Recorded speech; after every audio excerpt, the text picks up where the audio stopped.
¿Cuál es el propósito de mi vida? ¿Para qué estoy aquí? ¿Qué es lo que Dios quiere que yo haga?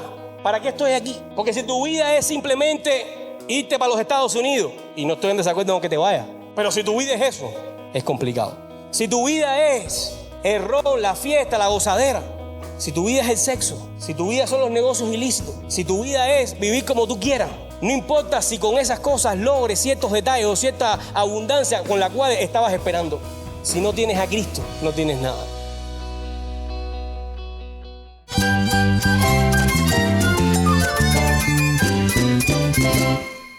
Jesús es nuestro Salvador, nuestro amigo. Cristo es mi guía. Cristo significa todo, pero en primer lugar mi Salvador, mi refugio en tiempos difíciles. Él es nuestra fortaleza. Es la salvación, es la vida eterna. Bueno, Cristo es vida. Él es suficiente. Él es el héroe de esta gran historia. Cristo para mí es mi todo. Es todo. Estás escuchando El Faro de Redención.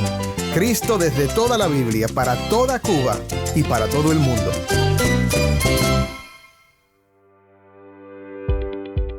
Hola, soy el pastor Dani Rojas, el director y locutor del Faro de Redención. Gracias por acompañarme hoy. Hoy vamos a volver al día de Pentecostés, cuando la multitud escuchó a Pedro y una sola frase atravesó sus corazones. ¿Qué haremos? ¿Por qué algunos se burlaron y otros se compungieron hasta las lágrimas? ¿Y qué significa hoy para ti escuchar que Jesús ha sido hecho Señor y Cristo? Juntos con el pastor Radisbel Sutil, veremos cómo la palabra de Pedro, arrepentimiento, perdón y el don del Espíritu Santo sigue marcando la diferencia entre una fe superficial y una vida verdaderamente transformada. Si tienes una Biblia, busca Hechos capítulo 2, versículos 36 al 42 y quédate conmigo para ver a Cristo en su palabra.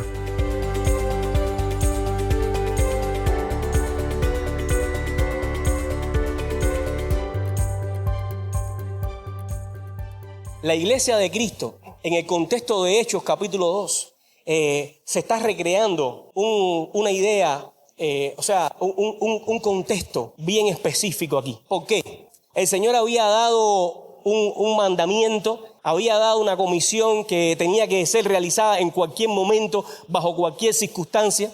La iglesia estaba convencida de eso, los apóstoles también. Ahora, en este pasaje, ahí a principio del capítulo, del primer capítulo del libro de los Hechos, versículo 8, fundamentalmente, el autor de los Hechos está hablando de lo que está ocurriendo, y cómo el Señor le estaba diciendo a los apóstoles: recibiréis poder cuando haya venido sobre vosotros el Espíritu Santo, y me seréis testigos en Jerusalén, en Judea, en Samaria y hasta lo último de la tierra. Esta también era la comisión que ellos estaban conscientes que tenían que hacer bajo cualquier circunstancia. Pero ellos tenían que esperar un momento en su vida donde ellos iban a estar y tenían que recibir la llenura del Espíritu Santo. Y eso ocurrió en el capítulo 2 del libro de los Hechos, donde nosotros conocemos ese pasaje de la historia como el Pentecostés, que fue el derramamiento del Espíritu Santo en la vida de esa iglesia que estaba naciendo, de ese movimiento, seguidores de Cristo que estaba naciendo, y todos fueron llenos del Espíritu Santo. Y lo más importante que ocurría ahí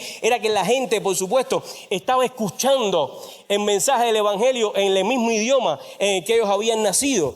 De todos los lugares que estaban ahí, estaban escuchando el mensaje del Evangelio de manera clara y directa. Por supuesto, cada vez que la iglesia hace lo que tiene que hacer, y cuando hay una investidura del poder del Espíritu Santo en la vida de una persona o de la iglesia o de la comunidad de creyentes, eso no significa de que todo el mundo va a creer lo que tú estás diciendo. Eso no significa. Cuando usted mira los primeros capítulos del libro de los Hechos, se da cuenta de que la iglesia tenía un fuerte énfasis en seguir proclamando el mensaje del Evangelio, aun cuando había personas que no le interesaba escuchar. Este apóstol, según cuenta Lucas, que es el autor del libro de los Hechos, él siguió hablando, aun cuando las personas no habían entendido. Llegó un punto muy especial en ese sermón, donde estas personas empezaron a escuchar estas palabras que le empezaron a calar dentro de su corazón. Pedro le empezó a hablar directamente a la vida de ellos, a la propia realidad de ellos. Le dijo, ahí en el versículo 36, sepa pues ciertísimamente toda la casa de Israel, que a este Jesús a quien vosotros crucificasteis, Dios le ha hecho Señor y Cristo. Fue una confrontación directa a la mente y al corazón de este grupo de personas que estaba ahí. ¡Qué impacto! en el corazón de estas personas que estaban escuchando. Algunas estaban entendiendo el mensaje. Otras podían haber sido de las que estaban diciendo, estos están borrachos. ¿Qué están hablando estas personas? Pero aún así, todas estaban escuchando. Pero estas palabras fueron impresionantes. Estas palabras fueron de confrontación. Fueron directamente para ellos. Ustedes crucificaron al Hijo de Dios. Pero aun cuando ustedes lo hicieron, Dios mismo le ha hecho Señor y Cristo.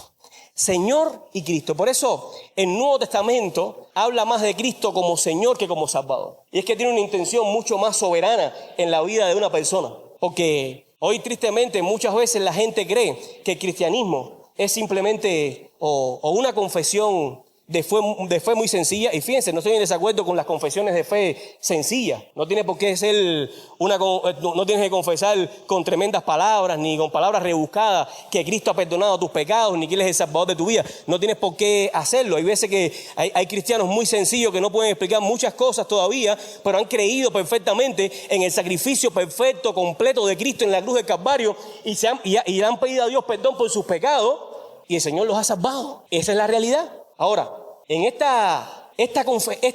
impacto en la vida de estas personas fue tremendo, porque no solamente llegó a nivel cognitivo, sino que llegó a esos niveles que uno muchas veces no entiende, pero que están ahí. O sea, yo comprendí, lo que están diciendo es verdad, el mensaje es correcto. Yo puedo hacer asociaciones particulares en mi mente y puedo decir, oye, tiene coherencia lo que esta persona está diciendo para mí, tiene sentido lo que esta persona está diciendo para mí.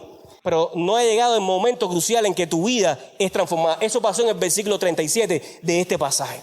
Dice el pasaje, después del versículo 36, dice, al oír esto, ¿qué dice el pasaje? Dice, se compungieron de corazón. Se compungieron de corazón. Dice, esa palabra caló tan profundamente en su corazón de que no era simplemente algo que ellos habían conocido. Bueno, ok, nosotros crucificamos al Hijo de Dios. Dios le ha hecho Señor y Cristo.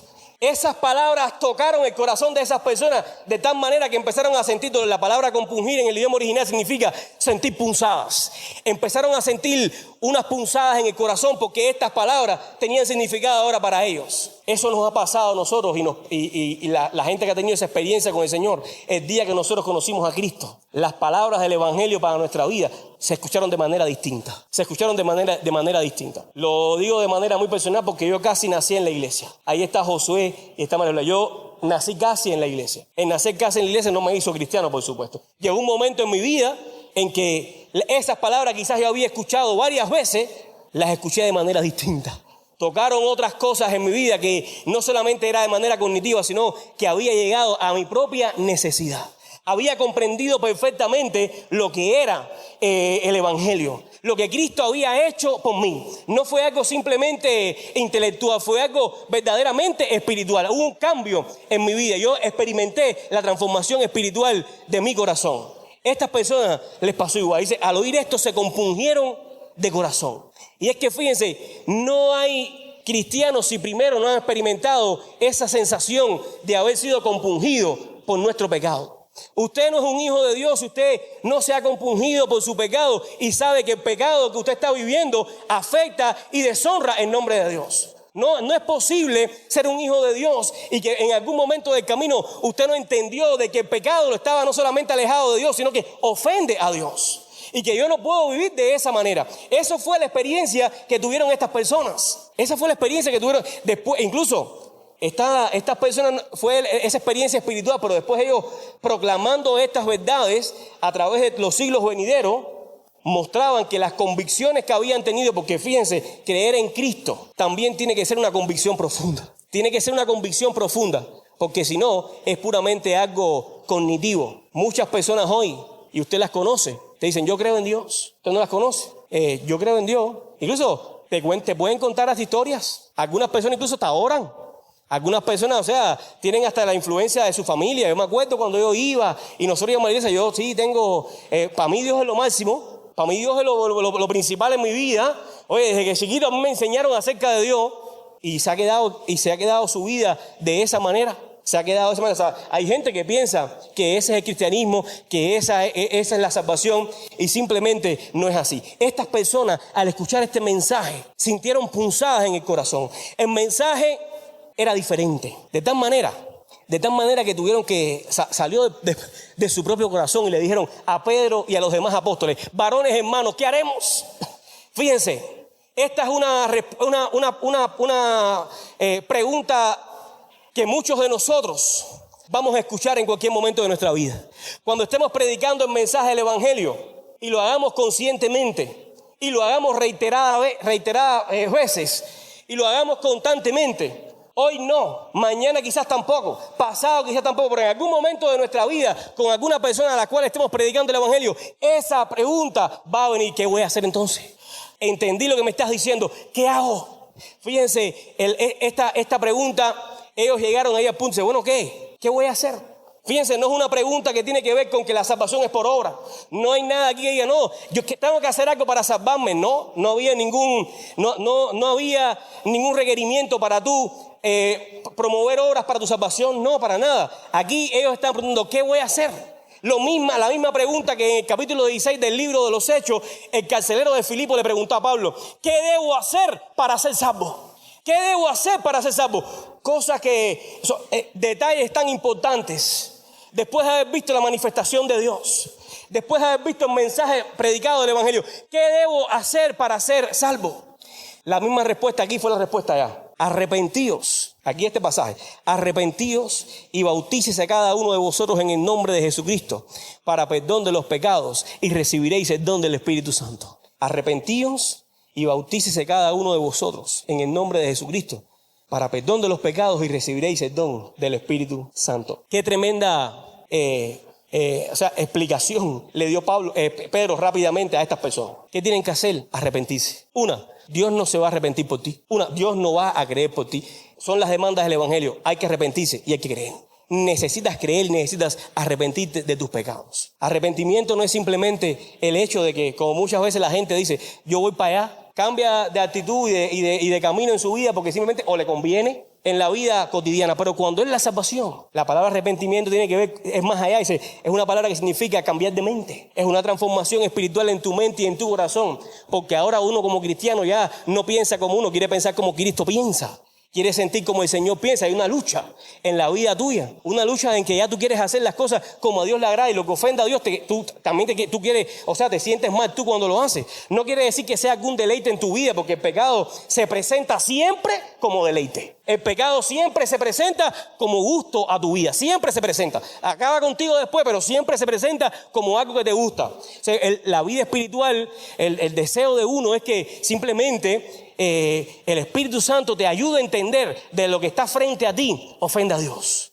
Cuando tú te arrepientes genuinamente delante del Señor, tu mente cambia y tu corazón cambia. No solamente un cambio de dirección, sino que es un cambio de mente y un cambio de corazón. Arrepentimiento y bautícese cada uno de vosotros para perdón de los pecados y recibiréis el don del Espíritu Santo.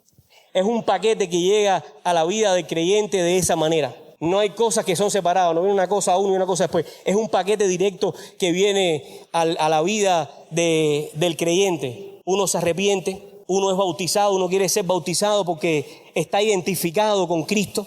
Tus pecados son perdonados y el Espíritu Santo viene a tu vida y empieza y sella tu vida, como dice Efesios capítulo 1, versículo 13. Ellas son las arras de nuestra herencia. No hay posibilidad de que eso deje de ser. Cuando tú eres salvo para siempre. Cuando tú eres salvo de una vez y por todas. Cuando la gente se aparte, dice, bueno, y la gente que se ha apartado. Juan habla específicamente acerca de eso en su primera carta. Dice, se fueron de nosotros porque no eran de nosotros. Porque si hubiesen sido de nosotros, hubiesen permanecido con nosotros.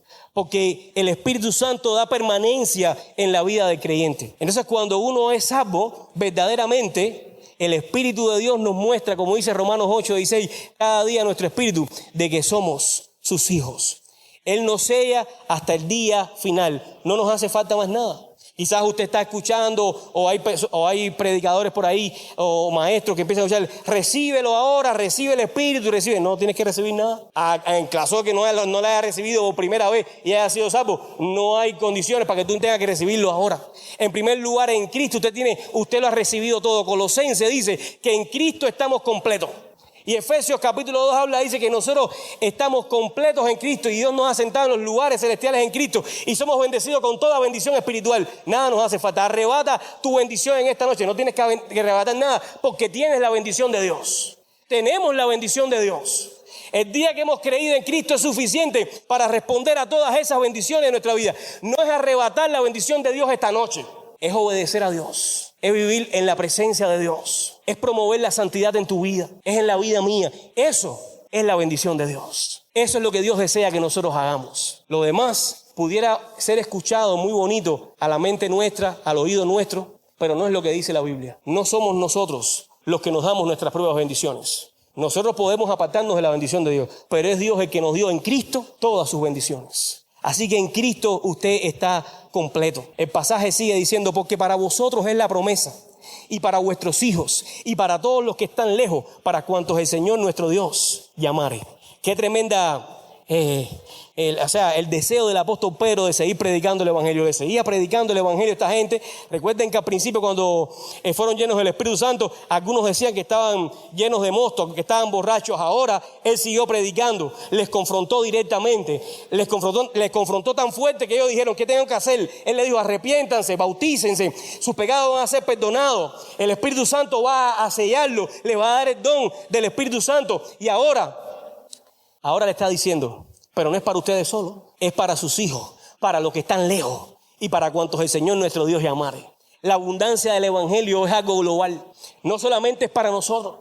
Pedro se lo estaba mostrando a ellos. Fíjense, no me he cansado, diciendo con otras palabras, cuando tú miras alrededor de este pasaje entre líneas, dice, no me he cansado. Ustedes han dicho borrachos, nos han dicho borrachos, no han entendido lo que le hemos dicho. Y yo les he seguido predicando el evangelio, les he hablado del evangelio, les he confrontado con el evangelio. Y ahora aquí les digo, y lo que les estoy diciendo a ustedes, les digo que no se queden ustedes con eso, porque no es para ustedes solo, es para sus hijos. Esta promesa es para sus hijos, para todos los que están lejos y para cuantos el Señor nuestro Dios llamare. Por eso, mis amados hermanos, una iglesia que no evangeliza, una iglesia que no presenta el evangelio, una iglesia que no comunica el evangelio, no justifica su existencia local en ningún lugar. No justifica su existencia local en ningún lugar. La iglesia no se puede quedar entre las cuatro paredes de su templo, sino que tiene que salir a comunicar el evangelio. Es parte de su ADN, necesita hacerlo. Estoy hablando de la iglesia con influencia evangelística en la comunidad donde vive, que empieza a hablar del evangelio, que coméntele, que no se canse, que hay gente que se va a burlar, hay gente que no va a entender, hay gente que no quiere, hay gente que cierra la puerta, pero como Pedro, ustedes están borrachos, yo sigo predicando el evangelio, yo sigo predicando el evangelio, yo te sigo diciendo que la promesa no es para ti, es para tus hijos, es para los que están lejos, es para los cuantos el Señor nuestro Dios llamare. Hay que seguir predicando el evangelio, hay mucho pueblo de Dios todavía alrededor de nosotros, hay que seguir predicando el evangelio. Eso es lo que Pedro estaba diciendo. Fíjense que el versículo 40 dice, y con otras muchas palabras les exhortaba y les testificaba diciendo. Fíjate, hay dos palabras importantes en este texto, testificar y exhortaba. Las dos tienen connotaciones muy importantes a la hora de predicar el evangelio. Cuando estás testificando, estás poniendo el sello, estás poniendo lo que tú crees delante, las evidencias que tú crees delante de la persona a la cual le estás hablando el evangelio. Y la palabra exhortar viene de una idea en el idioma original que significa pararte al lado y mostrar el camino. Pero tiene un sentido también de tener cuidado, de hacerlo con respeto. O sea, Pedro no estaba invadiendo la vida de esta gente y sin embargo le estaba diciendo cosas duras. Le estaba diciendo, sean salvos de esta perversa generación. Esas palabras son fuertes, pero sin embargo la palabra exhortar en el idioma original significa que Pedro no estaba rompiendo el calor que había entre ellos. Esa relación que se pudo haber hecho en esa conversión, y no estaba rompiendo eso. Él estaba haciendo alianza. Él se estaba tratando de acercar a ellos. Y por eso esa frase de exhortación. Les exhorto, me paro delante de ustedes, me paro al lado de ustedes y les muestro el camino. Sean salvos de esta perversa generación. Lo hago con compasión. Las personas que están afuera y que no conocen del evangelio no son simplemente un trabajo para nosotros. Nosotros debemos mostrarle compasión a la gente que no se pierde. A la gente que está perdiendo, debemos mostrarle esa compasión, nos debe doler el corazón. Esa misma sensación que Cristo tuvo cuando estaba caminando por las calles de su ciudad, decía que estaba dolorido porque veía a la gente como oveja sin pastor. Veía a la gente como oveja sin pastor. Cuando usted mira a su alrededor, esa sensación usted debe embarcar también. Oye, hay gente que está muriendo y están como ovejas sin pastor. Dice, al oír esto, los que recibieron su palabra fueron bautizados y se añadieron aquel día como 3,000 personas. Y perseveraban en la doctrina de los apóstoles, en la comunión unos con otros, en el partimiento del pan y en las oraciones. Qué tremenda idea esta. Dice, los que recibieron su palabra. Los que recibieron su palabra. La palabra recibir en el idioma original significa hacer suya. No solamente lo que aceptaron, sino lo que le hicieron personalmente para ellos. Esto tiene que ver conmigo, esto lo voy a vivir, esto es mi vida ahora.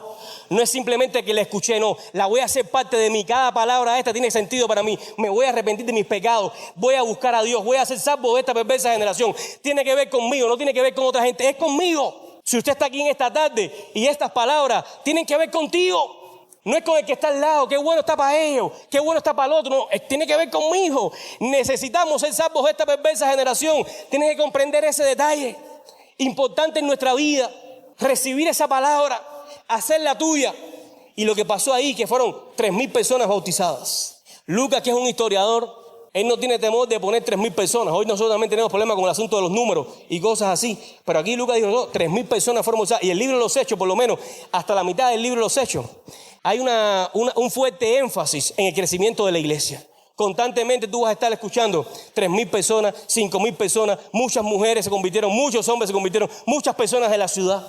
Había un gran avivamiento, la iglesia empezó a hacer lo que Dios le mandó. Mis amados hermanos, cuando la iglesia hace lo que tiene que hacer, cuando la iglesia recibe la palabra de Dios, nos va a ser muy fácil perseverar en la doctrina, nos va a ser muy fácil tener comunión unos con otros, nos va a ser muy fácil orar unos con otros. Pero cuando no hacemos eso, entonces nos va a ser muy fácil dividirnos, nos va a ser muy fácil entretenernos, nos va a ser muy fácil no tener convicciones profundas. Porque hoy, cuando hemos creído en Cristo, nuestras convicciones siguen siendo espirituales. No son convicciones políticas, porque el reino de los cielos no es comida ni bebida, es justicia, paz y gozo en el Espíritu. El reino de los cielos va mucho más allá de lo que me falta.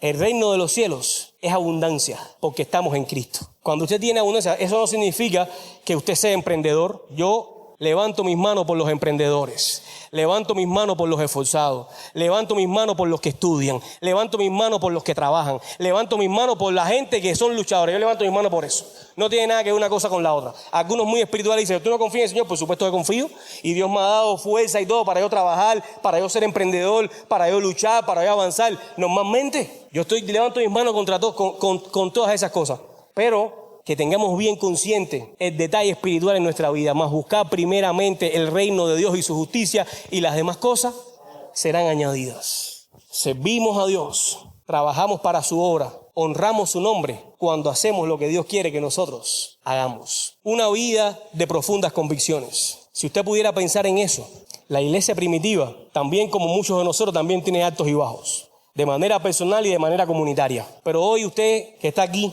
¿cuáles son tus altos y sus bajos? Quizás tengas que pensar un poquito más en tu propia vida y decir, hasta este momento de mi vida, ¿qué es lo que ha llenado mi corazón y mi vida? ¿Qué es lo que ha llenado? ¿Cuál es el propósito de mi vida? ¿Para qué estoy aquí? ¿Qué es lo que Dios quiere que yo haga? ¿Para qué estoy aquí? Porque si tu vida es simplemente irte para los Estados Unidos, y no estoy en desacuerdo con que te vayas, pero si tu vida es eso, es complicado. Si tu vida es el ron, la fiesta, la gozadera, si tu vida es el sexo, si tu vida son los negocios ilícitos, si tu vida es vivir como tú quieras, no importa si con esas cosas logres ciertos detalles o cierta abundancia con la cual estabas esperando. Si no tienes a Cristo, no tienes nada. Si no tienes a Cristo, no tienes nada. El mensaje sigue siendo el mismo. El mensaje sigue siendo el mismo. Me encantan las palabras de Marcos Vidal. Mientras tanto, aún repito como antaño, buscadme y viviréis. Buscadme y viviréis. Porque el que cree en el Hijo tiene vida eterna. Pero el que rehúsa creer en el Hijo no verá la vida, sino que la ira de Dios está sobre él. Pero Dios muestra su amor para con nosotros, en que siendo aún pecadores, Cristo murió por nosotros. Por eso esas palabras de Juan 3:16, porque de tal manera amó Dios al mundo, que ha dado a su Hijo unigénito, para que todo aquel que en él cree no se pierda, mas tenga vida eterna. Si estás aquí en el día de hoy,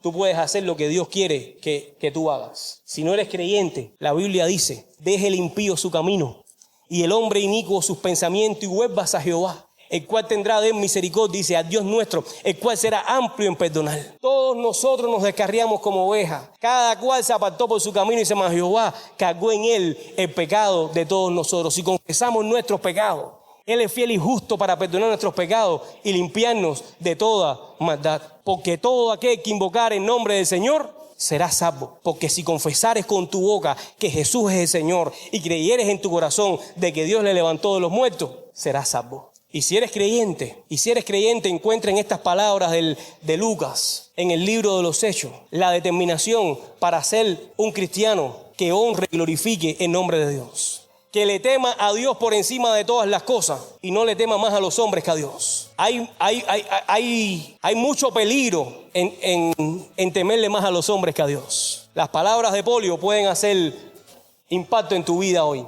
Hace mucho tiempo he estado esperando este día. Hace mucho tiempo he estado esperando este día. Como ha llegado, estoy deseoso de entregar mi vida por Cristo. Y no solamente de entregarlo, sino de hacerlo con gozo. Lo que vas a hacer, hazlo ya.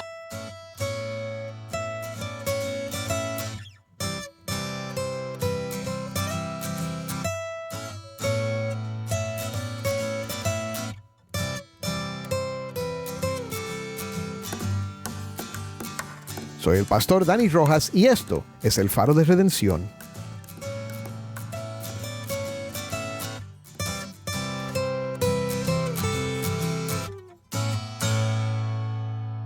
Tú que me escuchas, no basta con solo escuchar el Evangelio y asentir con la cabeza. La palabra de Dios siempre nos confronta con una decisión. Así como aquellos en Jerusalén fueron traspasados de corazón y preguntaron, ¿qué haremos? Hoy el Señor te llama a arrepentirte y a creer en Cristo, el único que perdona pecados y da vida eterna. No endurezcas tu corazón, ni dejes pasar este momento. Haz tuya esta verdad y vas a descubrir que en Él tienes todo lo que tu alma ha estado buscando. Oremos. Padre, sabemos que es la obra de tu Espíritu Santo la que nos atrae a ti.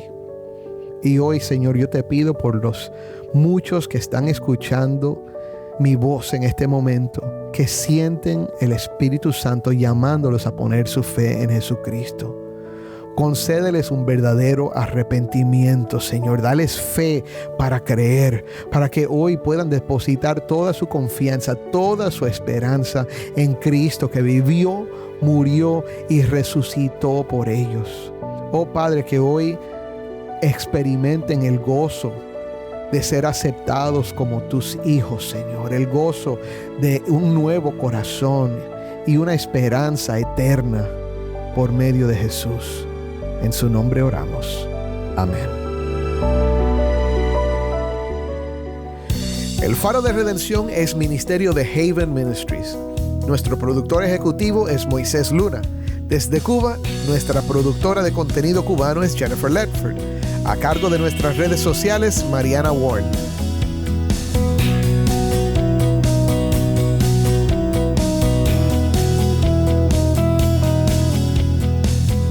¿Tienes una historia que contarnos sobre cómo el Faro de Redención está impactando tu vida?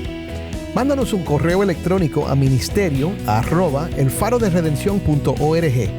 Y no olvides buscar el perfil del Faro de Redención en Facebook, Instagram y Twitter, donde encontrarás diariamente más recursos para animarte en tu fe.